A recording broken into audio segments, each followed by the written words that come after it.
Good morning, dear students. Neha here. So, today we have to start chapter 8 Comparing Quantities, exercise 8.3. Yes, so today we have to start 8.3. So, before starting exercise 8.3, we will learn some of the important formulas which are used in this exercise.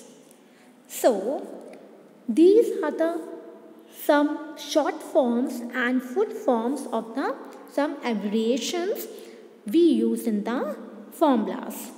SP, we write short form SP for selling price, CP for cost price, P for profit, L for loss, SI for simple interest, A for amount, R for rate, T for time, and many more we will discuss afterwards. So, what do you mean by SP and CP? See, I'm giving you a simple example. Okay, for example, you buy a book of rupees 40. आपने एक book खरीदी है and that is rupees 40 rupees की खरीदी है. Okay. So, when we buy anything, that price is known as cost price. हम जब किसी भी आइटम को बाय करते हैं, जिस अमाउंट पे, जिस कॉस्ट पे, जिस प्राइस पे हम उसे बाय करते हैं, that is known as cost price. उसे हम क्या बोलते हैं? कॉस्ट प्राइस बोलते हैं. Okay, and now what you have done, you have buy a book of rupees 40. That is a CP now. CP means the price at which you will buy any item. Now, you think that you have to sell now. You have read the book. Now you have to sell that book of rupees 50 to your friend. आपको अपने friend को same book को sell करनी है. And you sell at price 50. आपने कितने rupees में उसे सेल किया? 50 रुपीज़ में. It means the price at which you will sell any item to a person, that is known as SP. यानी वो कॉस्ट, वो प्राइस जिस पे आप किसी भी पर्सन को अपने आइटम को सेल करोगे, that is known as SP. उसे हम बोलते हैं SP. Okay, I hope you have understood what is cost price and SP, selling price. Once more I am repeating. CP means the price at which you will buy any item. वो cost जिस पे हम किसी item को bye करेंगे. SP means वो cost जिस पे हम किसी आइटम को सेल करेंगे. Okay, now what is profit and loss? Profit means suppose you have buy any item, your book at rupees 40. Now you have sell it to your friend at rupees 50. तो आपने 40 rupees की खरीदी, 50 rupees में sale कर दी. Then you gain a profit और loss. आपको फ़ायदा हुआ है या नुकसान हुआ है? ऑब्वियसली आपको फ़ायदा हुआ है and that is 10 rupees. It means 10 rupees का जो फ़ायदा हुआ है that is known as profit. उसे हम बोलते हैं profit. Profit is also known as gain. Profit को आप गेन भी बोल सकते हैं. Okay, now what you have done, same, suppose you have buy a book of 40 rupees, but what you have done, you have sell a book of rupees 30. अब आपने 40 rupees की तो सेल की बाई किया था, लेकिन आपने उसे सेल कर दिया 30 रुपीज़ में. जब उसे आपने 30 रुपीज़ में सेल कर दिया है तो आप बताइए, अब आपको यहाँ नुकसान हो रहा है या आपको फ़ायदा हो रहा है? ठीक है, 40 रुपीज़ की बाई की थी, 50 रुपीज़ में, 30 रुपीज़ में आपने उसे सेल कर दिया, तो ऑब्वियसली आपको 10 रुपीज़ का वहाँ नुकसान हो रहा है. और जो आपको 10 रुपीज़ का नुकसान हो रहा है that is known as loss. That means आपको 10 रुपीज़ का लॉस हुआ है. अंडरस्टूड? अगर आपका प्राइस कॉस्ट प्राइस से ज़्यादा होगा सेलिंग प्राइस, तो आपको क्या होगा? प्रॉफिट होगा. और अगर आपका प्राइस कॉस्ट प्राइस से कम होगा सेलिंग प्राइस, देन आपको लॉस होगा. I hope you have understood. ठीक है, अब आप यहाँ देखिए, we will learn more about this formulas in detail. Okay, आप देखिए, आप यहाँ पे पहले हम टर्म्स को समझ लें, शॉर्ट फॉर्म्स को समझ लें, then we will go in detail more. अब यहाँ एस आई का क्या मतलब है? S I means simple interest, A means amount, R means rate, T means time. Suppose you have taken loan or you have borrowed rupees 500 from your friend। आपने 500 rupees अपनी friend से बोरो किए, ठीक है। अब आपने 500 रुपीज़ आपने अपने फ्रेंड से बोरो किए हैं। दैट इज जो आपने अमाउंट आप बोरो करेंगे उस अमाउंट को बोलते हैं P principal. P for principal आप इंक्लूड कर सकते हैं इसमें, ठीक है। P for principal. जो अमाउंट आप बोरो करते हैं किसी से उसे बोलते हैं हम प्रिंसिपल। ओके, तो आपने कितने रुपीज़ बोरो किए थे? 500 रुपीज़ बोरो किए थे, तो आपका 500 क्या हो गया? 500 हो गया आपका प्रिंसिपल हो गया आपका 500, ठीक है। चलिए, अब आपका क्या है? देखिए, प्रिंसिपल आपका 500 हो गया। अब नेक्स्ट आप ये बात देखिए, आपने अपने फ्रेंड से बोला कि I will return your money after 1 year. मैं आपके पैसे 1 साल के बाद वापस कर दूंगा, ठीक है। तो आपने उससे कितना टाइम ले लिया वापस करने का? 1 ईयर, अंडरस्टैंड। लेकिन आपके फ्रेंड का एक, ठीक है, आपके फ्रेंड ने आपके सामने एक शर्त रखी है, ठीक है। ही told you okay you return me after 1 year, तो मुझे 1 साल के बाद वापस कर देना, but I will take the interest of 5%, लेकिन मैं 5% का इंटरेस्ट लूँगा आपसे।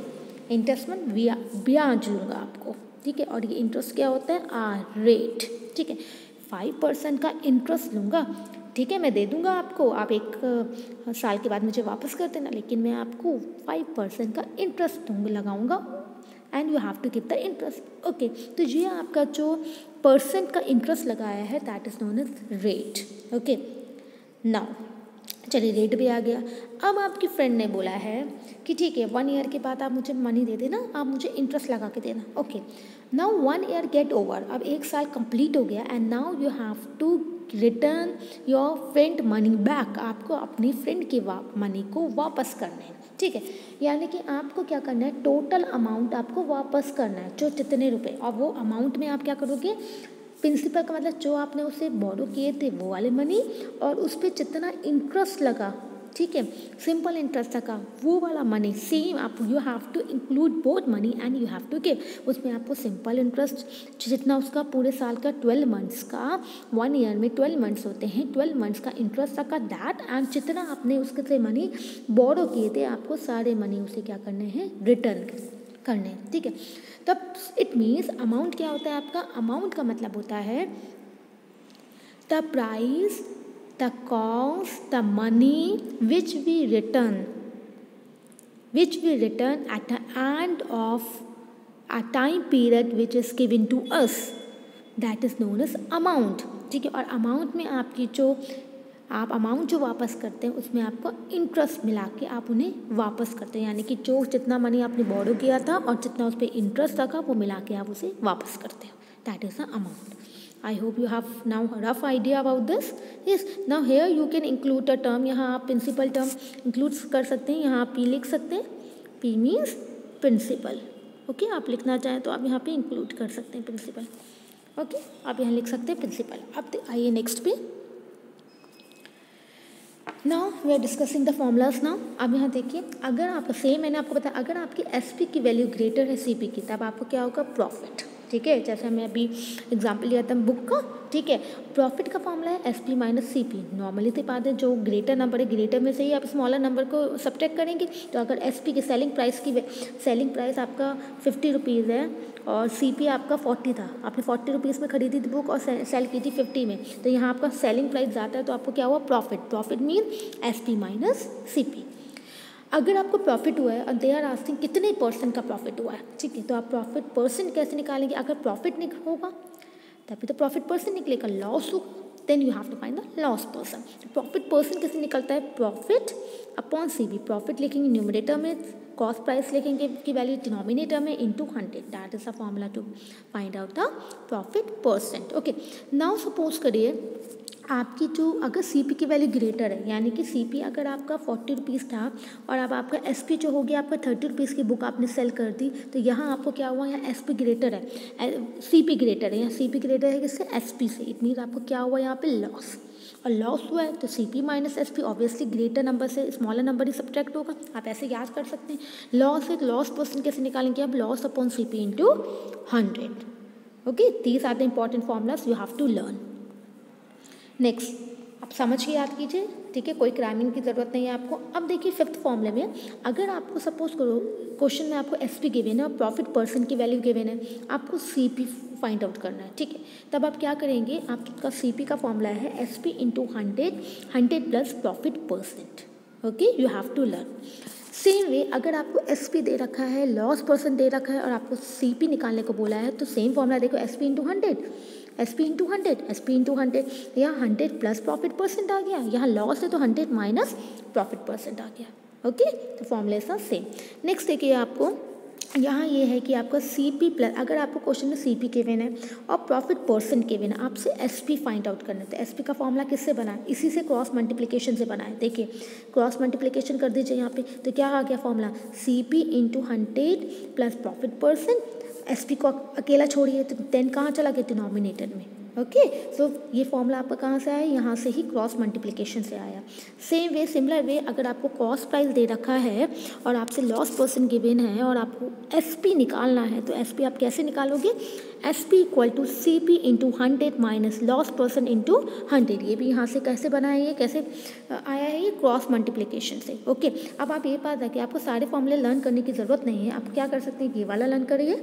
ओके, 4 ये लॉस परसेंट प्रॉफिट परसेंट का, प्लस आप ये वाले फॉर्मूले याद कर लीजिए सीपी फाइंड करने के लिए। अगर आपको एसपी फाइंड करना है तो आप इसी से क्रॉस मल्टीप्लिकेशन करके फाइंड आउट कर सकते हैं, अगर आपको कन्फ्यूजन हो रहा है लर्न करने में, ठीक है। Okay, so here we have completed the formulas here of profit and loss, and now here we will start a formulas of SI. अगर मैंने आपको बताया था, अगर आपको अब सिंपल इंटरेस्ट निकालना है, सिंपल इंटरेस्ट का फॉर्मूला था पी इंटू आर इंटू 100, यानी कि principal into rate into time upon 100। Okay, P का मतलब प्रिंसिपल, आर का मतलब rate of interest and T का मतलब टाइम। अब आपको अमाउंट निकालना है लास्ट में, जो आपको वापस करना था रिटर्न, इंटरेस्ट लगने के बाद जो आपको पैसे वापस करने हैं, कॉस्ट आपको वापस करनी है, मनी जो आपने बोरो किए वो वापस करनी है। तब आप क्या करोगे, प्रिंसिपल में आप ऐड कर दो कि इंटरेस्ट, सिंपल इंटरेस्ट को। Okay, that you have to get the amount that you have to return to your friend. अब अगर आपको पी निकालना है, सपोज करिए आपको एसआई गिवन है, आर रेट और टाइम की वैल्यू गिवन है, आपको पी निकालना है, तो कुछ नहीं, आपको सिर्फ ये वाला फॉर्मूला लर्न करना, इसी से क्रॉस मल्टीप्लिकेशन कर दीजिए। अब आपको पी निकालना है, पी जिसे निकालना है उसे अकेला छोड़ो और एसआई के साथ अब हमेशा 100 आएगा, देखिए सबके फॉर्मूले में आया। अब आपको यहाँ पी निकालना है, तो पी छोड़ के क्या बचा, आर टी डिनोमिनेटर में आ गया, या आर है, ठीक है, तो आर निकालना है, आर को छोड़ के क्या बचा, पी टी डिनोमिनेटर में आ गया। टी टाइम को निकालना है, टाइम छोड़ के पी आर डिनोमिनेटर में आ गया। ओके, तो in this way you can by cross multiplication you can form the formulas yourself. Okay, I hope till here you have understood how to, and these are the formula. आपको एक तो ये वाला formula अच्छे से याद करना है, ओके, ये लर्न करना है आपको। फिर आपको यहाँ पे एक अमाउंट वाला फॉर्मूला लर्न करना है, इसी से फॉर्मूले आप एक ही फॉर्मूले 2 फॉर्मूले लर्न किए और सारे फॉर्मूले ड्राइव कर लीजिए, ठीक है, आपको सारे। ओके, अब यहाँ देखिए आपको यहाँ आपका क्या था, ये आपको ये वाला फॉर्मूला करना है सीपी फाइंड करने का। अगर प्रॉफिट परसेंट गिवन है, लॉस परसेंट गिवन है, ये आप फॉर्मूला क्रॉस मल्टीप्लिकेशन से लर्न कर सकते हैं, ठीक है, तो इसे लर्न करने की इतनी ज़रूरत नहीं है। ओके, यहाँ आपको यहाँ पे प्रॉफिट का और लॉस का learn करना है, profit person and loss person. Okay, so here we have finished our formulas. Yes, so now your work, what is your work? Your work is to write all these formulas in your class or copy first, learn it, and then it will be very easy for you to do the exercise. And exercise 8.3 now we will discuss in the next video. Till then, thank you.